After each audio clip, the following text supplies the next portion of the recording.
Famille, famille, famille. Je suis choqué. Ouais, moi je vous le dis, face caméra. Il est actuellement 4h41 et je suis toujours aussi choqué de la finale à laquelle j'ai assisté. En tout cas, j'espère que vous avez kiffé cette CAN. J'espère que tout va pour le mieux de votre côté. Mais les gars, waouh, les mots me manquent. Les mots me manquent parce que 1-0 à l'arrivée, ça ne reflète tellement pas la physionomie du match. 1-0, ouais. Et quand je regarde les stats, franchement, c'est deux équipes qui se regardent dans les yeux. C'est très compliqué de dire qui a été meilleur parce que chaque équipe a eu son lot d'occasions et même, pour moi, c'est un festival de loupés autant côté sénégalais que marocain. Et waouh, Twitter aussi, ah ouais, ils sont forts. Twitter, ils ont fait de ces mêmes, les gars. Je me suis posé, ouais, je sais, je vous la fais assez tardivement, la vidéo, elle ne sortira pas dans la foulée, mais elle sortira courant de journée. Ouais, je vous la mettrai à midi, celle-là. Mais Twitter, ils y sont allés fort quand même. Eh, le même d'Abidal, aller voir la VAR pour le Maroc, mais pas pour le Sénégal, bizarre. L'arbitre, dès qu'il sera rentré dans son pays, les mecs, ils sont forts quand même, parce qu'ils nous ont sorti une série de mèmes. Et franchement, Twitter, plus Cannes, ce combo-là, les gars, c'est incroyable. C'est incroyable, on est sur quelque chose. On est sur le summum du divertissement, les mecs. L'homme le plus recherché au Sénégal, parce que, ouais, monsieur Charles Ngamba, lui, ah non, lui, malheureusement, je pense pas qu'il ira en vacances au Sénégal de sitôt. Je pense pas que, ouais, il n'est pas à la côté Sénégal, côté Dakar. En tout cas, je lui recommande pas d'aller en vacances au Sénégal, mais ouais. Non, les mêmes, ils sont forts, hein. Les montages, les mallettes et tout. Et franchement, pour ce qui est du Maroc, ça leur pendait au nez. Pour être honnête, l'arbitrage a beaucoup fait parler sur cette CAN et aura beaucoup fait parler. Peut-être que je vous ferai une vidéo pour décrypter les décisions et la cohérence, parce que même moi, en tant que fan, en tant qu'amoureux du football, il y a des questions que je me suis posées sur l'arbitrage dans cette CAN. Parce que le ressenti que j'ai, avec beaucoup de recul et beaucoup d'objectivité, c'est qu'on a eu un arbitrage à géométrie variable. Et ça, franchement, c'est problématique. Mais les gars, comment parler de football? Comment parler de football quand Ibrahim Baye balance ce snap peu après que le Sénégal soit retourné au vestiaire suite à la décision de l'arbitre concernant le penalty. Le mec, il a pris un snap quand même pour dire « Fils, on se fait voler. On est en Big 2026. » Et les gars, ça, c'est la magie de la CAN. Vous lui enlèverez jamais. Il n'y a qu'à la CAN que ce genre de choses peuvent se produire. Mais waouh, invraisemblable. Je pense, en 26 ans, bientôt 27 ans sur cette terre, je pense avoir vu des matchs d'anthologie, mais ce match-là, honnêtement, il rentre facilement dans le top 3. Pour ne pas dire le top 5, parce que, ouais, il rentre dans ce top 3 parce qu'on a très peu. Et waouh, ce Sénégal-Maroc, ouais, dans 10 ans, dans 15 ans, je m'en rappellerai, parce que ce match est tellement anecdotique, c'est abusé, les gars. 4,53, Yacine Bounou s'illustre. Ouais, il sauve, parce que ouais, c'est un festival de loupés, les gars. C'est compliqué de parler de foot et je vous le dirai tout le long de la vidéo, mais ouais, festival de loupés. 7,52, Ezzalzouli, vrai poison côté marocain. Côté marocain, c'est le joueur qui, pour moi, ressort le plus du lot parce que, ouais, c'est le facteur X de cette équipe sur ce match. Le danger vient de lui, les actions les plus dangereuses viennent de lui. Ce mec-là, il a été compliqué à saisir. Malheureusement, ce centre-là ne va pas trouver de joueurs marocains. Ouais, ça sera dégagé. Mais waouh, Ezzalzouli, ouais, quel poison. 37, gros loupé côté sénégalais. Ouais, quand même, on a des phases de jeu où le Maroc va beaucoup se retrouver en 2 contre 3. Là, Nicolas Jackson fait le bon contrôle et on parvient à trouver Ndiaye. Mais ça finit pas bien. Et franchement, dans la parade de Bonou, il y a du Emiliano Martinez, pour être honnête. Il y a du Emiliano Martinez dans cette parade. Mais waouh, quel arrêt, parce que ouais, t'as tout le but qui est ouvert et c'est un sacré loupé. Il le sait. Regragui est furieux. Ouais. Il a de quoi être furieux parce que ouais, ça passe pas loin quand même parce que les deux équipes se font peur. On a ce centre encore et Zazouli loupé d'Aguero, gros loupé. Comment il loupe cette tête? Les gars, on est dans une finale de Cannes et c'est la première fois que je vois autant de loupés aussi prononcés et aussi clairs. Waouh, c'est fort. C'est quand même assez fort. Et Zazouli peut être dépité parce qu'il sait que dans une finale de Cannes, les occasions, ça coûte cher, les gars. Il faut se le dire, les occasions coûtent très, très, très, très cher. Et wow. Et Zazouli, vrai poison. On le voit sur ce contrôle orienté et qui débouche sur le centre. Bon, il laisse son vis-à-vis sur place. Toujours ces phases de contre. Ouais, c'est très dangereux des deux côtés parce qu'il y a toujours ces phases de contre où les deux équipes se mettent en difficulté. Là, c'est sur une perte de balle côté marocain. On a ce 4, ouais, ce 4 contre 3. Parce que ouais, ça s'apparente à un 4 contre 3 ouais, sur cette ligne. Un 4 contre 3. Ça débouche sur ce sauvetage Aguero encore. Ouais, c'est pas touché par Mané parce que je pense qu'avec sa qualité, si Mané finit cette action, pour moi, c'est but. Et le Maroc se fait peur et les deux équipes se font peur. En fait, on assiste à un festival de loupés. C'est-à-dire que de chaque côté, chaque équipe va avoir des cartouches pour abattre l'autre, mais va complètement bouffer la feuille de match. Côté sénégalais comme côté marocain, dans l'ensemble du match, ça a bouffé la feuille de match des deux côtés. Et avec beaucoup de recul, je me dis quand même c'est fort parce qu'on a eu pléthore d'occasions loupées. Et ouais, Aguero, quel sauvetage. Parce que si Mané finit ce ballon, parce que les gars, je vous reviens pas en arrière, mais il laisse son vis-à-vis. Hein. Messina, il lui laisse la carte de visite. Pour ne pas dire il le laisse pour mort, mais waouh. Ça se joue à peu de choses. On a se loupé. Del Kaabi, Ayoub El Kaabi loupe. Franchement, une grosse balle de match. Ouais, il peut se prendre la tête à deux mains. Mais le loupé, il est phénoménal. Mendy est battu. Il loupe trop son pied, malheureusement. Et ouais, les supporters peuvent être dépités. Et franchement, ouais, festival de loupé parce que sur cette occasion qui suit à la 61e, on a un 2 contre 4, plus un 2 contre 3 parce que, ouais, le quatrième joueur sénégalais est plutôt hors de position. Il ne peut pas trop participer, en tout cas, à cette action. Brahim trouve El Kaabi. Sauvetage. Ouais, gros sauvetage. Et tout de suite, El Zazouli revient derrière. Gros loupé aussi, il n'arrive pas à ajuster. Voilà, la mire, il n'arrive pas à trouver ce second poteau. Et ouais, ils le savent. Hein. On est à la 72e, mais les gars, quand on regarde les stats, on a eu des loupés des deux côtés. C'est fort quand même. Et les supporters le savent. Les supporters, ils le sentent, ils le savent. Ils savent que dans une CAN, les occasions de but coûtent cher. Et franchement, pour avoir des loupés comme ceux-là, waouh, c'est plutôt incroyable. Mbaye, mon super sub. Ouais. Sur cette action, franchement, si elle arrive à la mettre légèrement plus à gauche, ouais, il tue le match. Il tue le match parce qu'il fait une superbe entrée. Et Mbaye, franchement, c'est un joueur à suivre. Ça arrive très très fort, les gars. Franchement, je vous le dis, soyez branchés.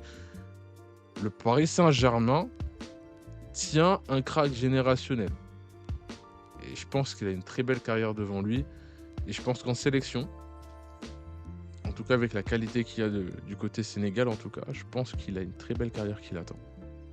Mais Mbaye, waouh, toute la compétition, il m'aura agréablement surpris. Et ouais, ce petit me choque. Ce petit me choque parce que le talent qu'il a, cette capacité qu'il a à trouver les espaces, cette capacité qu'il a en 1 contre 1, cette capacité d'élimination, de percussion, c'est un cauchemar littéral pour toutes les défenses. Et franchement, ouais, match référence, ouf! On l'a vu contre le Congo dans cette CAN, ouais. Moi, je me rappelle, hein, de ce contrôle orienté qu'il met à Arthur Masuaku. C'est quand même très fort. Franchement, Baye, Ibrahim Baye, ouais. Hormis son snap là à l'interlude, ouais, phénomène à suivre. C'est arrêté par Bounou, 89e.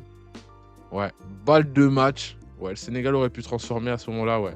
Mais comme j'ai dit, ça a été un phénomène. Enfin, il y a eu un épiphénomène de louper des deux côtés. Franchement, à l'arrivée, qu'on est 0-0, c'est vraiment, ça va vraiment à l'encontre des stats, ça va à l'encontre de toutes les prédictions parce que on ne peut pas se dire dans un match où à part égale, il y a un nombre assez prépondérant d'occasions des deux côtés, qu'il n'y ait pas de but, ça reste quand même fort. 91e, pour moi, c'est le point de bascule de ce match. Ouais. Cette simulation d'Hakimi, vous pouvez la repasser à 0,5, les gars. Personnellement, je l'ai repassé à 0,5. Hakimi simule, clairement. Je vais essayer d'être le plus objectif possible. Et pas j'ai essayé pour dire j'ai essayé. Je me suis vraiment positionné. Déjà, je n'ai pas de cheval dans cette course. Pour moi, c'était que le meilleur gagne.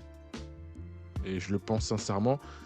Mais l'arbitre se trouve à une distance assez probante. Il est à la bonne distance pour voir ce qui se passe, mais il a déjà le sifflet à la bouche, quand bien même Sec assène ce coup de tête.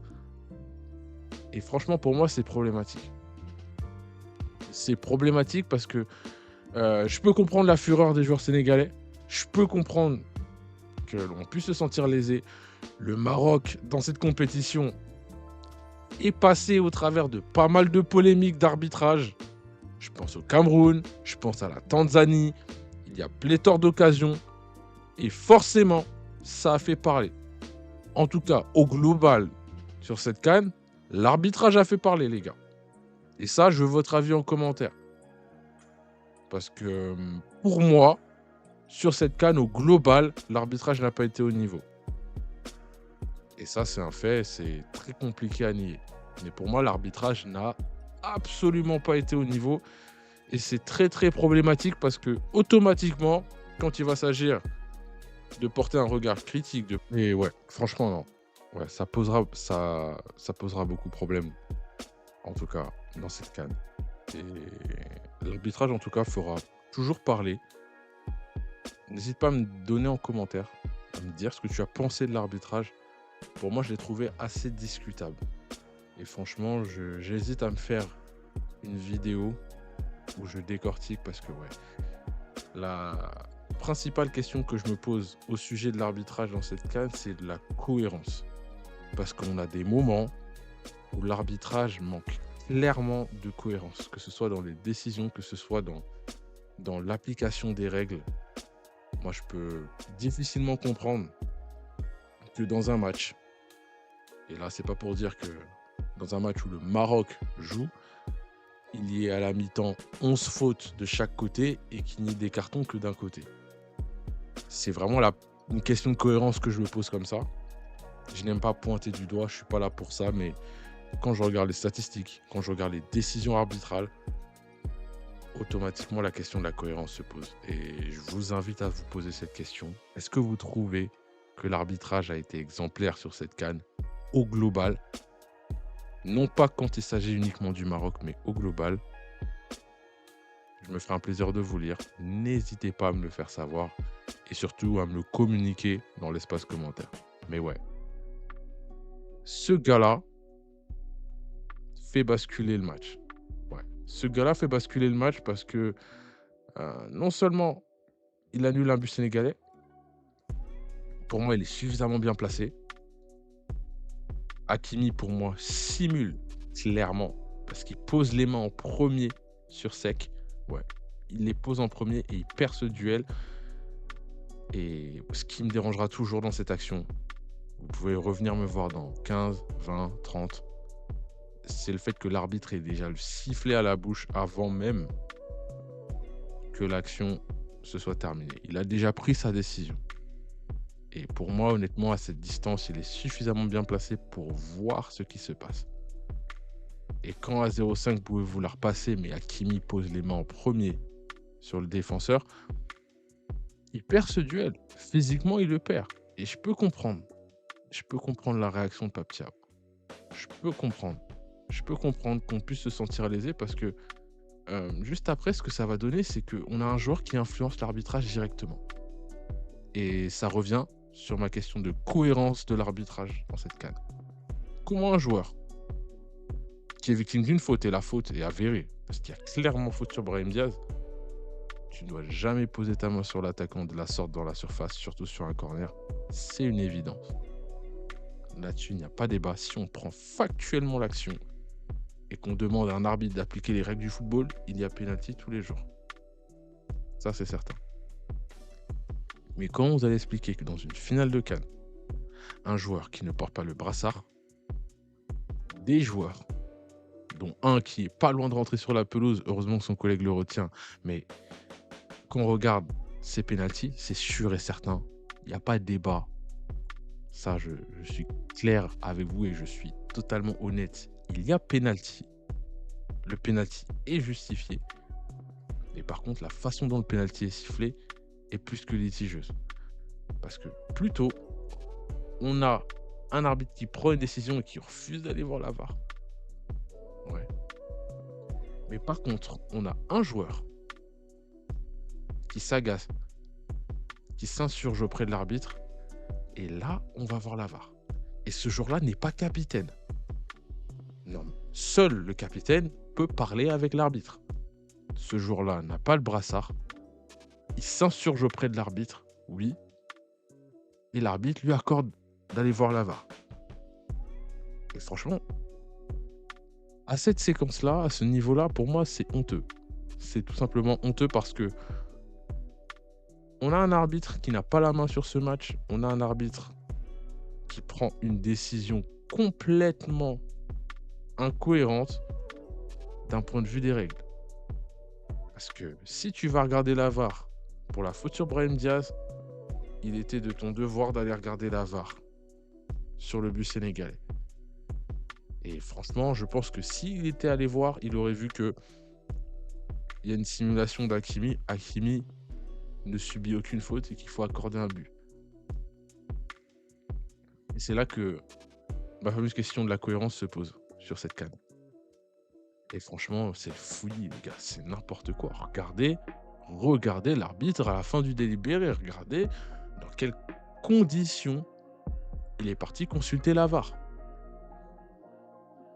Les deux bancs se sont mêlés à la fête, les gars. Et c'est franchement, pour moi, ça, c'est lunaire. Il accorde le penalty. C'est la joie. Mais ça ne durera pas longtemps parce que, ouais, Pape Thiaw tape du poing sur la table. Et je vais pas rentrer dans la théorie du complot. Je pense qu'on peut comprendre qu'en cours d'une même et seule compétition, l'arbitrage a été plus que discutable. L'arbitrage a profité à une équipe en particulier. Et là-dessus, les gars, je ne fais qu'être honnête et être transparent avec vous parce que, ouais, même s'il y a la question de la cohérence, on peut clairement voir que l'arbitrage, en tout cas, semble aller dans le sens d'une équipe, mais au détriment de l'autre. Et je pense que c'est cet événement inattendu qui, pour moi, fait basculer ce match, ou du moins rééquilibre la balance. Parce que je pense pas que l'arbitre, là où il soit, s'attende à une telle réaction côté sénégalais. Ça rentre au vestiaire, ça revient, certes, mais les langages non verbaux ne parlent pas. Je pense que cette équipe a conscience que l'arbitre n'est pas de leur côté. En tout cas, que l'arbitre ne sera pas le plus cohérent et le plus impartial possible. En tout cas, c'est le ressenti que les images donnent. Et le non-verbal parle beaucoup. Mais ce mec-là, ouais, il n'ira jamais en vacances au Sénégal. Hein, parce que ce soit bien clair. Je lui conseille pas, nous lui conseillons pas. Est-ce que vous lui conseillez? Vous me dites dans l'espace commentaire, mais ce mec-là, il ne mettra pas un pied au Sénégal, c'est certain. Mais ouais, c'est fort. Panenka, raté de Brahim Diaz. Et si Dieu, il y en a, ouais, il peut remercier le ciel, Edouard Mendy, mais ce gars-là vient de passer de héros à paria. Pape Thiaw, sourire aux lèvres. Ouais, parce que ouais, il doit se dire que ouais, tout compte fait, justice divine, il y en a ou pas, le destin ou pas. Mais 0-0 et on aborde cette phase de prolongation après une interruption du jeu de plus de 10 minutes. C'est quand même fort. C'est le final de Cannes. Et à la 93e, la foudre tombe. Boulet. Boulet de Pape Gueye. Les gars, vous connaissez son pied gauche. Ses buts. Et franchement, on a se loupé après dans la foulée de Pape 6. Franchement, ouais. Même si Bounou la touche, c'est un sacré loupé. Le Sénégal s'impose. Mais ça laissera forcément un goût amer côté marocain. Parce que oui, on peut soulever plusieurs questions. Parce que quitter le terrain, quitter la pelouse, oui, ça équivaut à un forfait. J'aurais aimé que l'arbitre prononce un forfait, histoire que l'on puisse plus mettre en lumière ce qui se passe et ce qui s'est passé au niveau de l'arbitrage dans cette CAN au global. Mais le destin en a décidé autrement. Mais ouais, cette Panenka de Brahim, franchement, elle m'empêchera de dormir. Franchement, je vais me gratter la tête. Pourquoi est-ce qu'il fait ça? Et franchement, cette image et l'explication de texte sont très graggy. Et son prodige, waouh! Est-ce que ce mec-là ne vient pas de signer la fin de sa carrière internationale? Parce que, ouais, il est passé de héros à paria. Les gars, si vous m'aviez dit au début du match que ce mec-là que je vous montre, il finirait en paria, que ce mec-là, il allait louper le penalty qui donne la CAN à son pays à domicile. Waouh! Ce mec-là a mis une clim au Maroc, à lui seul. Et franchement, non, c'est fort, les gars. Le Sénégal est champion. Ce mec-là à droite, Sadio Mané, pour moi, homme du match.